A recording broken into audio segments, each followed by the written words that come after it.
اگر تم یہ جاننا چاہتے ہو کہ کیا مجھے بھی میری من پسند چیز مل سکتی ہے، کیا میری زندگی کی وہ تمام بند دروازے کھل سکتی ہے جس کا میں منتظر ہوں،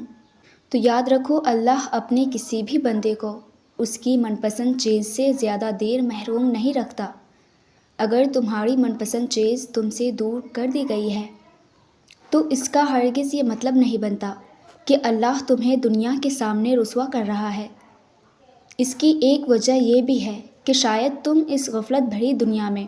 لوگوں کی باتوں پر عمل کر کے گمراہی کے راستے پر چل رہے ہو اور دل میں یقین کشادہ کے بجائے اللہ کے لیے ناراضگی رکھتے ہو۔ جانتے ہو، ایک حدیث میں آتا ہے، رسول اللہ صلی اللہ علیہ وسلم نے فرمایا کہ تم اپنے رب سے جیسا گمان رکھتے ہو اللہ کو اسی گمان کے ساتھ پاتے ہو۔ لہٰذا یہ فرمان اس بات کی طرف اشارہ کرتی ہے ہمیں ہر حال میں اپنے رب تعالیٰ سے اچھے اور نیک گمان رکھنے چاہیے،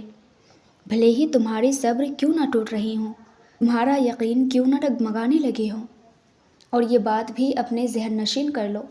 اللہ کبھی بھی تمہیں تمہاری اندر کی صبر کی طاقت سے زیادہ نہیں آزماتا اور نہ ہی اتنا بوجھ ڈالتا ہے۔ اور اگر آج تمہارے ساتھ کچھ ایسا ہو رہا ہے جس کا تم کبھی گمان ہی نہیں کیے، تو یاد رکھو کل تمہارے ساتھ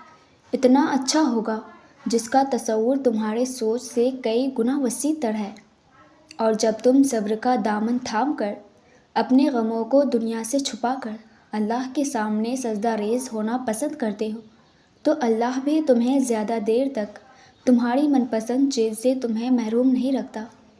ویورز، ویڈیو اچھی لگی ہو تو مجھے لائک اینڈ کامنٹ کر کے ضرور بتائیے گا، اور اسی طرح کی اسلامک موٹیویشن کے لیے ہماری چینل کو بھی ضرور سبسکرائب کیجیے گا۔ جزاک اللہ۔